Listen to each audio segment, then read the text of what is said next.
you're growing. Now you're in boxing promotion. You had Gamboa.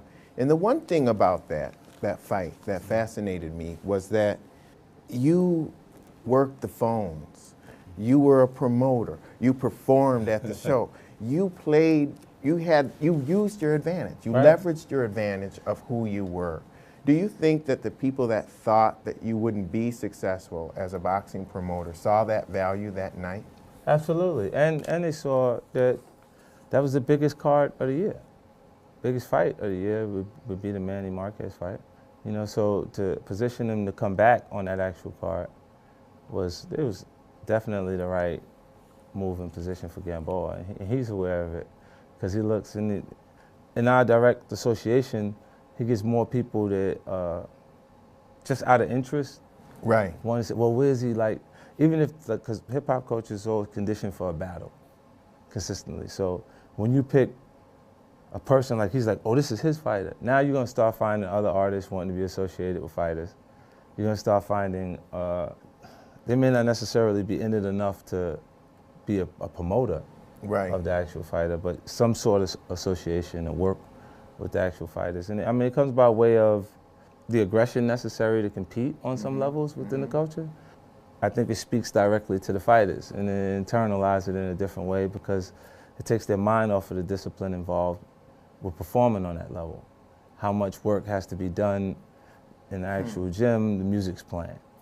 You know, the road work, the headphones are on, they're running, the music's playing. Right. You know, so there's a connection, a strong connection with music, culture, and boxing. Particularly your music. Right. You know, In the Club. That is a song you can run to forever. But it's so funny, my man, because Manny Pacquiao works out to Shakira. Yeah. I mean, some people are passionate about different things. I've been in the gym with that guy, and it's hilarious, man, because it's just runs so counter to what you would think that a boxer would do. He actually made an R&B album, though.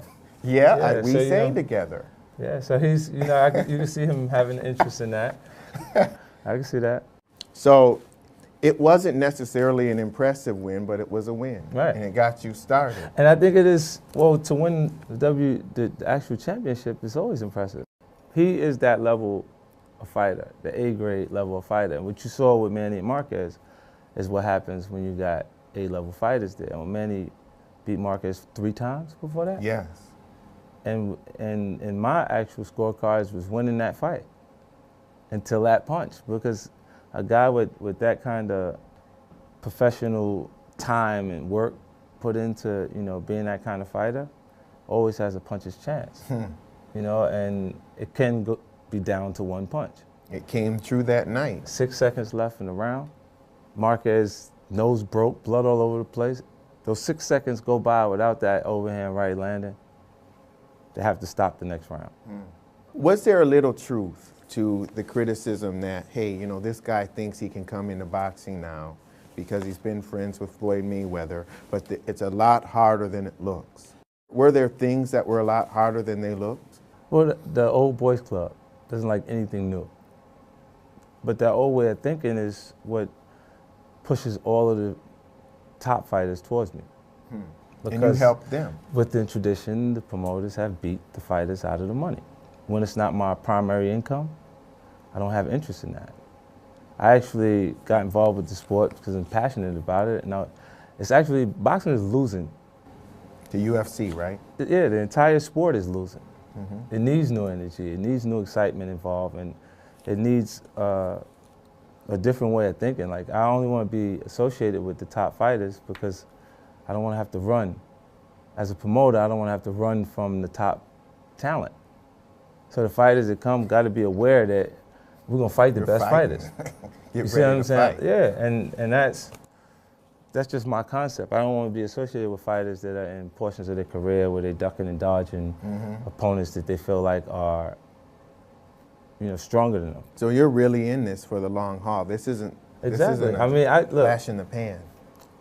Originally, the concept comes because I'm kept closer to the actual sport of boxing because my friends are the top fighters in it. And you know, before that, I had a passion for the sport. It just wasn't something that was right in my face every day. Like when I get on the phone and say, hey, what you doing, just to talk, and you go, yeah, but they talking about I'm supposed to fight this person, and that, and I'll fight them, but come on, they got to pay the right money. Yeah. Like when you're having these conversations, just because when you decide to take a break from what your business is to just talk to a friend, it'll help shape what changes you think can be made to how things work to make, to benefit the entire sport. In your personal life and in your business, you really seem to have kept your ego in check. How have you done that? Well, I mean, just staying close enough to people from the beginning. If I was coming up now, I'd find the visual to be more important or as important as the actual song itself.